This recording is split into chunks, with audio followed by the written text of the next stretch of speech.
ஆண்டவராகிய இயேசு கிறிஸ்துவின் இன்ப உயிர்த்தெழுந்த நாமத்தினாலே உங்களை அன்போடு வாழ்த்தி வரவேற்கிறேன். இந்த சுவிசேஷ பயணத்திற்குள்ளாய் நீங்களும் வரும்படியா இந்த நாளிலே திறக்கப்பட்ட நம்முடைய கண்கள், காண்கிற நம்முடைய கண்களை குருடாக்கி போட்டது யார்? நல்ல கண்ணு தெரியும். நீங்க எங்கன்னா கேள்விப்பட்டுக்கிறீங்களா? பிளைண்ட் பீப்புள், குருடர்கள் எங்கன்னா போய் லாரியில பஸ்ல அடிப்பட்டாங்கன்னு கேள்விப்பட்டிருக்கீங்களா? ஒரு நாள் இருக்காது. கிளீனா அழகா நடந்து போவாங்க. நான் அவர்களுக்காய் கூட சேவை செய்திருக்கிறேன், 2 கண்களும் தெரியாதவர்களுக்காய். ஆனால் நம்முடைய வாழ்க்கையில இந்த ரகசியத்தை நாம் அறிந்து கொள்ள வேண்டும். 2 கொரிந்தியர் 4:4 சொல்கிறது, தேவனுடைய சாயலாய் இருக்கிற கிறிஸ்துவின் மகிமையான சுவிசேஷத்தின் ஒளி அவிசுவாசிகள் அவர்களுக்கு பிரகாசமாய் இராதபடிக்கு இப்பிரபஞ்சத்தின் தேவனானவன் அவருடைய மனதை குருடாக்கினான்.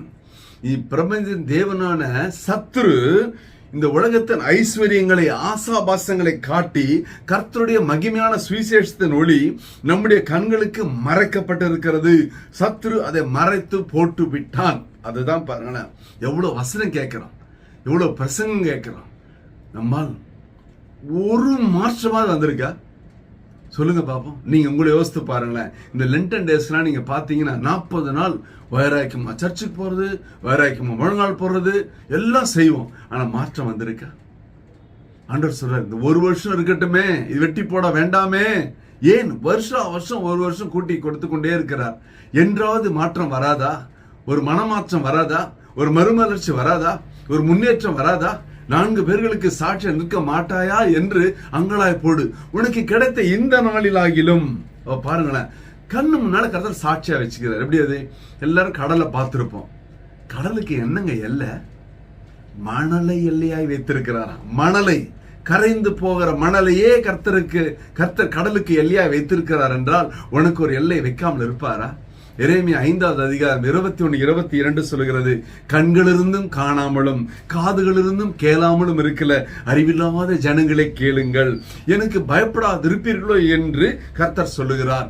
அலைகள் மோதி அடித்தாலும் மேற்கொள்ளாதபடிக்கும், அவைகள் இறைந்தாலும் கடவாதபடிக்கும் கடக்கக்கூடாத நித்திய பிரமாணமாக சமுத்திரத்தின் மணலை எல்லையாய் வைத்தவராகிய எனக்கு முன்பாக அதிராதிருப்பீர்களோ? ஹல்லேலூயா, ஹல்லேலூயா. என்ன அற்புதமான வசனம் பாருங்க. பயங்கரமான சமுத்திரம், மிக ஆழமான சமுத்திரம், அதுக்கு தடுப்பு சுவர் கிடையாது. ஏரி, குளம், குட்டை, அணைக்கெல்லாம் தடுப்பு சுவர் உண்டு. இவ்வளோ பெரிய கடல் மைல் கணக்கா இருக்குது. ஏன்?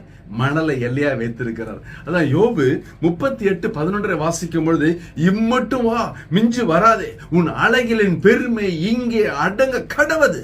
ஹல்லேலூயா.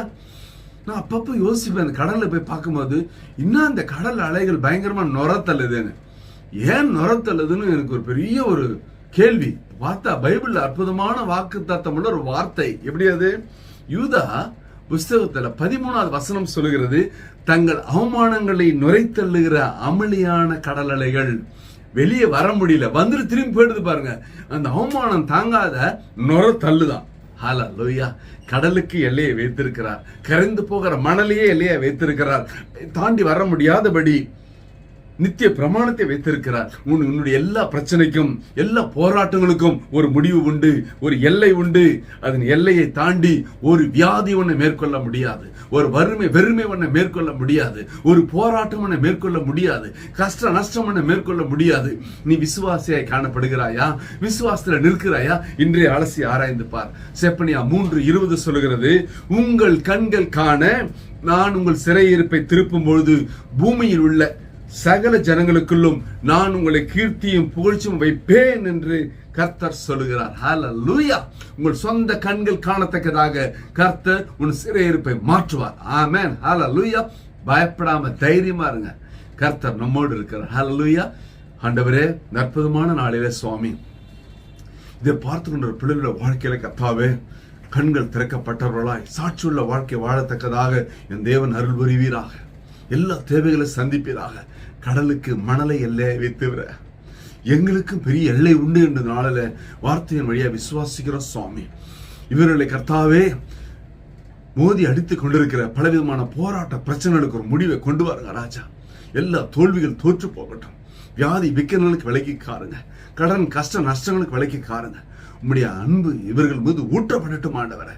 இதுவரை இல்லாத அபிஷேகத்தில் நிரப்புங்க. வறுமை வெறுமை மாறுவதாக. இயேசு கிறிஸ்துவின் உயிர்த்தெழுந்த வல்லமையுள்ள நாமத்தினாலே என் தேவனதை செய்யும்படியா நம்முடைய பாத வழியிலே தாழ்மையாய் ஒப்பு கொடுத்து ஜெபித்து ஜெயம் எடுக்கிறோம் ஜீவனுள்ள நல்ல பிதாவே. ஆமென். கர்த்தர் உங்களை ஆசீர்வதிப்பாராக. பிரைஸ் எல்லாம்.